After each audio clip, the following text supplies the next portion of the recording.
Herkese merhaba, Güzelsi'ye hoş geldiniz. Bugün sizlerle beraber 6 parçalı etek kalıbı, 8 parçalı etek kalıbı nasıl çıkarılır onu göreceğiz.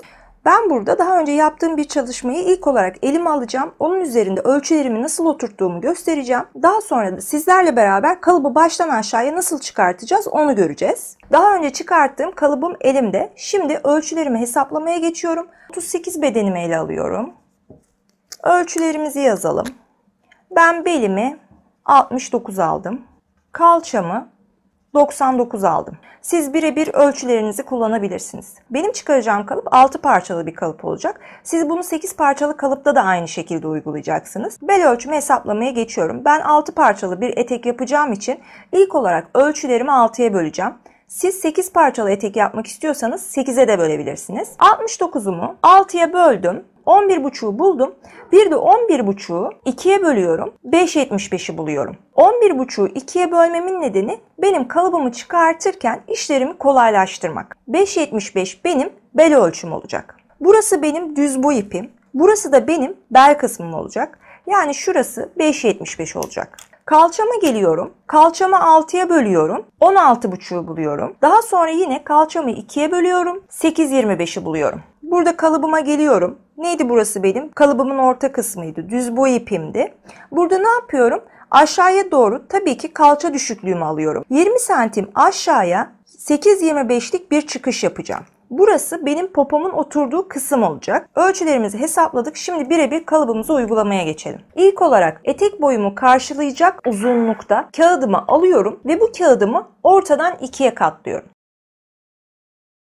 Kağıdımı ikiye katladıktan sonra ilk olarak katlı olan kısımdan, katlı olan bölümden etek boyumu oturtuyorum. Etek boyumu 60 santim alıyorum. Kalıbımın düz boy ipi olacak bu çizgide bir de kalça düşüklüğümü işaretliyorum. Eteğimin boyunu aldım, kalça düşüklüğümü işaretledim. Şimdi en üst noktaya 60 santimimin en üst noktasına geliyorum. Yani belime geliyorum. Gönyemi kalıbımın düz boy ipine 90 derecelik açıyla oturtuyorum ve bel ölçümü işaretliyorum. 5,75. Bel ölçüm olan 5,75'lik noktamı aldım. Daha sonra kalça düşüklüğümün olduğu noktaya geliyorum. Yine gönyemi düz boy ipime 90 derecelik açıyla oturtuyorum. Kalça ölçümü işaretliyorum. 8,75. Kalça genişliğimi işaretledim. Şimdi de yan geçişimi yapıyorum. Cetvelimi ilk olarak bel noktamdan, daha sonra kalça noktamdan geçiriyorum ve bu gidişi düz bir şekilde cetvelimi takip ederek aşağıya doğru indiriyorum. Kalıbımın yan geçişini çizdim. Eteğimin uç kısmıyla bu çizgimi birleştiriyorum. Bunun için düz boy ipim olan kısma geliyorum ve en aşağıda etek boyum olan ve 60 santimi bulan noktama denizci gönyemi koyuyorum. 90 derecelik açımla kalıbımın yan çizgisini birleştiriyorum. Kabataslak haliyle şu anda kalıbımı hazırlamış oldum. Bu aşamada kalıbımın düz boy ipi olan etek boyu çizgimle kalıbımın yan çizgisini eşitliyorum. Cetvelimi alıyorum. Yan çizgimde 60 santimimin geldiği noktayı işaretliyorum. Kalıbımın yan çizgisine de etek boyum olan 60 santimi işaretledikten sonra kalıbımın etek ucunda kavislendirme yapıyorum. Bunu yaparken rigamdan yardım alıyorum. Ve tabii ki rigama bana yol göstermesi için izin veriyorum. Bunun için rigamı biraz yukarıya biraz aşağıya doğru hareket ettiriyorum. Ve rigama bana yol göstermesi için fırsat tanıyorum. Böylece kalıbım için en uygun olan kavisimi, eğimimi oluşturmuş oluyorum. Kalıbımızdaki çizgilerin birbiriyle eşit olduğuna dair işaretlerimizi de koyalım. 90 derecelik açılarımızı da unutmayalım. Kalıbımız şu anda bitmiş durumda.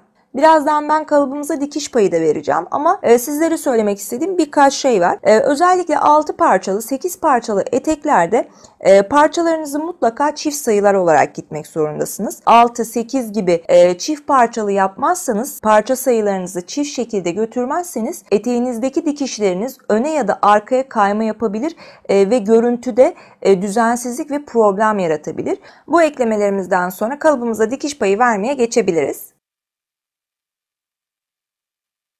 Dikiş paylarımı verdikten sonra kalıbımı katlı bir şekilde temizliğini yapıyorum. Bu şekilde çalışmak bize kalıbımızı çıkartırken kolaylık sağladı. Parçamızı ortadan açtığımızda 6 parçalı eteğimizin kalıbı hazır hale geldi. Kalıbımızı çıkartırken katlı bir halde çıkarttık. Ama kalıbımızın kumaş üzerinde uygulamasını yaptığımızda, kesimini yaptığımızda kalıbımızı kesinlikle kumaşımızın üzerine açık bir şekilde sereceğiz ve kesimimizi o şekilde yapacağız. Kalıbımı katlı bir şekilde kestiğim için tabii ki benim diğer çizgim de kalıbımın diğer çizgileriyle eşit oluyor. Bunların haricinde kalıbımız parçalı olduğu için bel kısmında ve etek kısmında köşeli gelişler olacaktır. Dikişinizi yaptıktan sonra bel kısmınızda hiçbir problem olmayacak. Belinizdeki köşe yapan kısımlar kemerinizi diktiğinizde zaten kendi kendine kaybolacaktır.